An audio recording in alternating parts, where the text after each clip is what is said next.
सावरदेवचा हा मुख्य गावठाण। या ठिकाणी जवळजवळ 40 ते 45 घरं आहेत।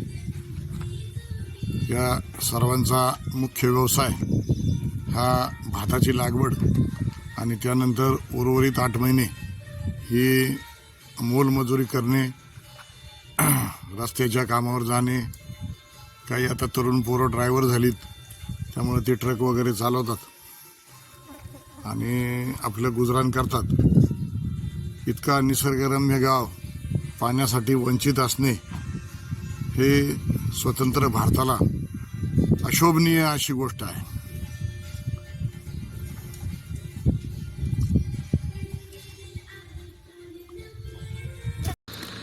जंगलात ठिकठिकाणी विखरून बांधलेली घरं, सावरदेवची ही वस्ती आणि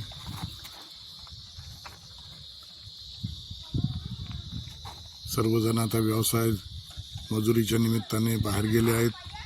काही मंडळी विहिरीवर काम करत आहेत। सावरदेवची ही सगळी आदिवासी मंडळी, वारली समाजाची मंडळी आणि हे खरं तर हे निसर्गपुत्र, हे निसर्गाचा खरा जर आस्वाद कोण घेत असतील तर आपण पर्यटक काहीच नाही, पण हे कायमस्वरूपी रात्रंदिवस जे निसर्गात असतात तेच निसर्गपुत्र असतात। तशी ही सर्व निसर्गाची लेकरं आज माझ्या बरोबर या ठिकाणी आहेत। आता आम्ही सावरदेव गावाच्या शिवारामध्ये जी विहीर खोदण्याचं काम चालू आहे त्या ठिकाणी सर्व मंडळी जमलेलो आहोत। यापूर्वी सावरदेवला पाण्याची काय परिस्थिती होती? सावरदेवला सर पाण्याची अशी परिस्थिती का ही जी विहीर आहे ती एकदम छोटी होती। शासनाची काही योजना इथं राबवलेली नाही। तलाव जवळजवळ 1.5 ते 2 किलोमीटर अंतरावर आहे। इथून पाणी मुंबईला जातं, पण ह्या गावाला पिण्याचे पाणी म्हणजे शेवटपर्यंत टंचाईग्रस्त गाव असं म्हणजे मानलं जातं शहापूर तालुक्यामध्ये। आणि टँकरने पाणी पुरवठा केला जातात, ते पण पाणी म्हणजे अशुद्ध पाणी, शुद्ध पाणी नाही। त्याच्यामुळं अनेक वेळेला आम्ही शासनाला अर्ज विनंती केला, त्यांना फाईल पाठवल्या, सगळ्या गोष्टी केल्या, पाठपुरावा करूनसुद्धा विहिरीचं काम म्हणजे चालू झालं नाही। साधी बोरवेल कुठं मारली गेली नाही आणि तो गाव म्हणजे टंचाईग्रस्त तसाच दिसायला लागला। या विहिरीवर पाण्यावर महिला नंबर लावून राहायच्या। रात्री 12-12 वाजेपर्यंत तिथं महिला राहायच्या। दिवसा उजेडल्यावर 5 वाजेपासून नंबर राहायचे। महिलांना त्यांचा म्हणजे रोजगार तर बुडालाच होता, पाण्यावरच त्यांचा दिवस जायचा।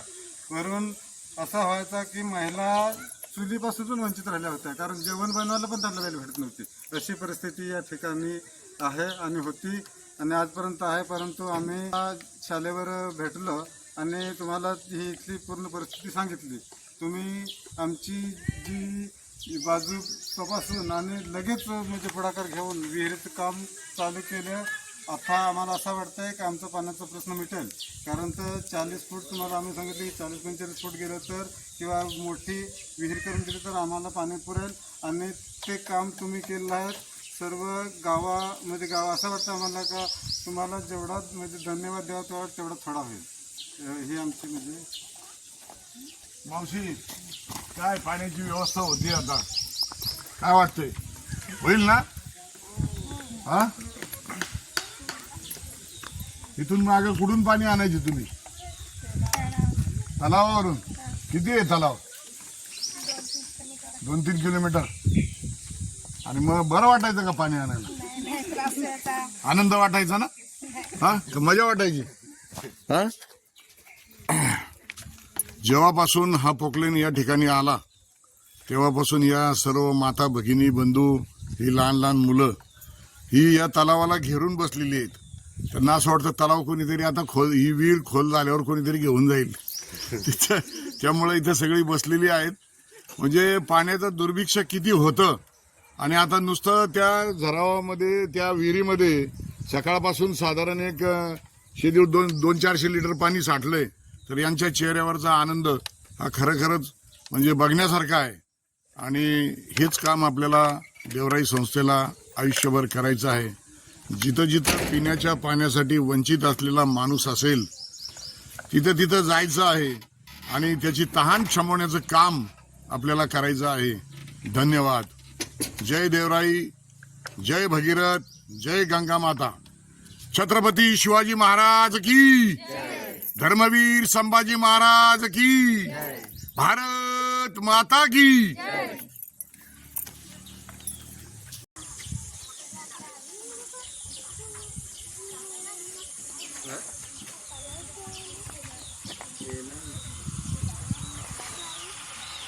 विहीर खोदत असताना बाहेर पडलेला मटेरियल, इतका माल बाहेर पडला.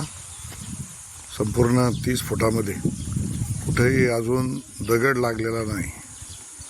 संपूर्ण माती मुरुम अशाच पद्धतीने विहिरीचं काम चाललेलं आहे.